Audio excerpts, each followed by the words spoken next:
Në disa çështje janë dy mendime, ti i shkon mendimit e parë, por nëse e ndjek mendimin e dytë për shkak të lehtësimit, ta kemi gjëna në këtë çështje, dhe ka ndonjë shpagim.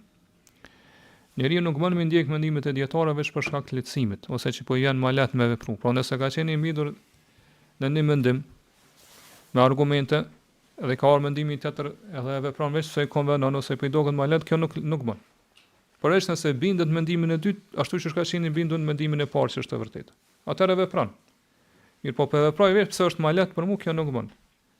Po këtë gjë ka ndaluar dietarët, nga sa ka thonë se çdo kush i cili shkon kështu në këtë mënyrë, ndjek lehtësimet e dietarëve, ai është rrezik mu bë zindik, pra me dal këtë pi feje. Po e merr fen pastaj si lojë të lehtë. Merr çka dush pa kërfar argumente, pa kërfar bini, kjo nuk bën.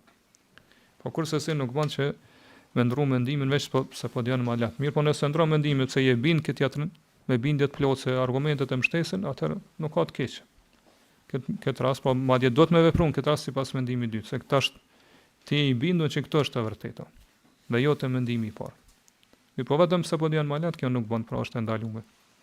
Edhe është e rrezikshme, edhe kjo nuk të arsyeton, po kjo është më rëndësishme ditë që kjo nuk të arsyeton ose justifikon të kur del para Allahut. Po më thonë në veprova me këtë mendimin dytë se ka thonë dikush për dietarë. Nëse ti ke qenë i bindur që e vërteta është e mendimi i parë, nuk arsyetohesh te Allahu pse ke ndjek këtë dytën, pse ka thonë dikush për dietarë. Ka se për ty nuk ka qenë kjo e vërteta. Po e vërteta ka qenë te mendimi i parë dhe Allah subhanahu wa taala di më mirë, Allahu alem. Allahumma salli wa sallim ala nabina Muhammad